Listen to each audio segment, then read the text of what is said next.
డబ్బు, అనారోగ్యం, ఉద్యోగం, వ్యాపారం, అప్పులతో బాధపడుతున్నారా? మీకోసమే launch your future programme.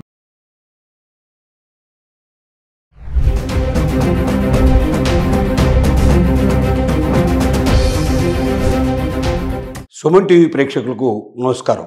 Telangana ప్రభుత్వం ఒక మంచి శుభవార్తను తెలియజేసింది. అదేమిటంటే ఈ మధ్య కొత్త రేషన్ కార్డులు చాలా ఏళ్ల తర్వాత, సుమారు 10 సంవత్సరాల తర్వాత తెలంగాణ ప్రజలకి లక్షల సంఖ్యలో ఇవ్వడం జరిగింది.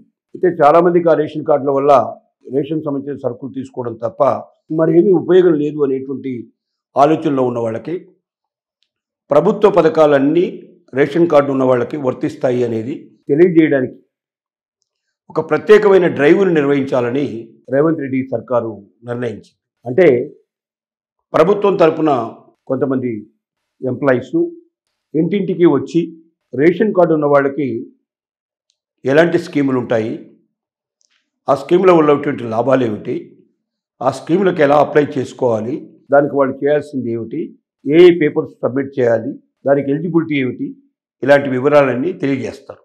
ప్రభుత్వ పథకాలు రకరకాల పథకాలు ఉన్నాయి.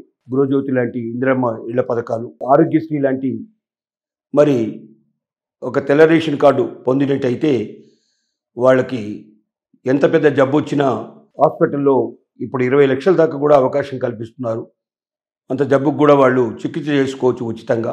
కుటుంబ సభ్యులందరికీ ఇది వర్తిస్తుంది. అలాగే ఇంకా అనేక రకాల ఇతర ప్రభుత్వ పథకాలు ఏవైతే ఉన్నాయో అవన్నీ కూడా వర్తించే విధంగా ఏ ప్రభుత్వం ఎంత లాభం చెందుతుంది, ఎంత లాభం చేకూరుస్తుంది, దేనికి ఎలా అప్లై చేసుకోవాలి, దాని పద్ధతి ఏమిటి, విధానం ఏమిటి అన్నీ తెలిసే విధంగా ప్రత్యేకంగా ఈ స్పెషల్ డ్రైవ్ని తెలంగాణ ప్రభుత్వం నిర్వహించడం అనేది చాలా ముదావమైన విషయం.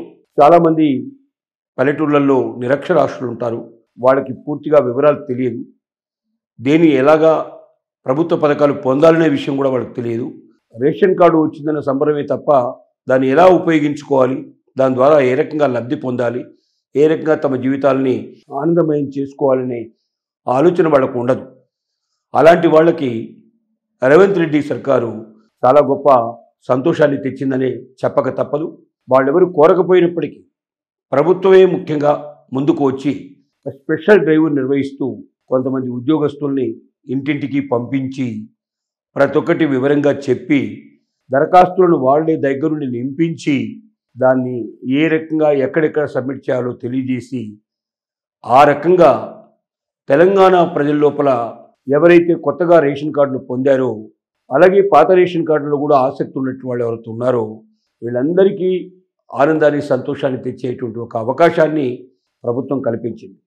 ముఖ్యంగా ఏ ప్రభుత్వం అయినా చేయాల్సింది ఏమిటంటే బిలో పావర్టీ లైన్లో ఉండేటువంటి వాళ్ళని, ఎవరైతే ఆర్థికంగా ఆదాయాలు వనరులు తక్కువ ఉన్నవాళ్ళు, మరి వారు బిలో పావర్టీ లైన్లో ఉండేవాళ్ళు ఎవరైతే ఉన్నారో అలాంటి వాళ్ళని అప్లిఫ్టింగ్ పైకి తీసుకురావడానికి ఇది ఒక మార్గంగా అలాంటి వాళ్ళ కోసమే రేషన్ కార్డులు ఇవ్వడం జరుగుతుంది.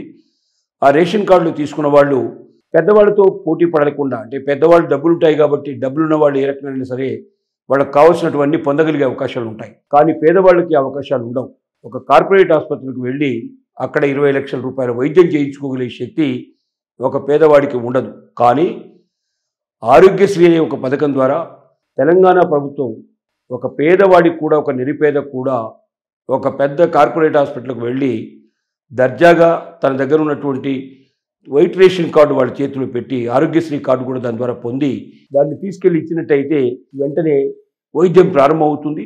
₹1 జేబు నుంచి ఖర్చు పెట్టకుండా 20 లక్షల వరకు వైద్యాన్ని ఉచితంగా చేసి వారిని సురక్షితంగా ఇంటికి పంపించే ఏర్పాటు చేస్తారు. అంటే ఒక పేదవాడు కూడా ధనికుడితో పోటీపడి ధనికుడు కుదిరేటువంటి మొత్తం సౌలభ్యాలన్నీ కూడా పొందడానికి ఏవైతే ధనికుడు ఏవైతే అవకాశాలు పొందుతున్నాడో ఏ రకంగా తన ఆరోగ్యాన్ని రక్షించుకోవడానికి కానీ, లేక తనకు అవసరాలను తీర్చుకోవడానికి కానీ, తన దగ్గర ఉన్న డబ్బులు ధనికుడు ఉపయోగించుకున్నట్టు కానీ, డబ్బులు లేకపోయినప్పటికీ ఒక పేదవాడు తను ఉన్నటువంటి రేషన్ కార్డు ద్వారా ఒక ఇల్లు పొందడానికి కానీ, లేక ఒక గ్యాస్ పొందడానికి కానీ, లేక ఇంకా అనేక రకాలైనటువంటి ప్రభుత్వ ఇస్తున్నటువంటి పథకాల ద్వారా లబ్ధి పొందడానికి ఇది ఒక ఆయుధంగా ఉపయోగపడినట్టుగా తెల్ల రేషన్ కార్డుని ఉపయోగించుకునేందుకు అవకాశం దొరికింది. ఈ రేషన్ కార్డు ద్వారా తెలంగాణ ప్రజల లోపల ఆనందాలు వెల్లివిరుస్తున్నాయి. అనేక ప్రభుత్వ పథకాలు తాము పొందగలమని, ఒక్క రేషన్ కార్డు తమ వద్ద ఉంటే తమ జీవితం నిజంగా సుఖమయమవుతుంది, ఆనందమైపోతుంది అనేటువంటి ఒక నమ్మకం, విశ్వాసం వాళ్ళలో ప్రగాఢంగా కలిగిందని నాకు తెలుస్తోంది.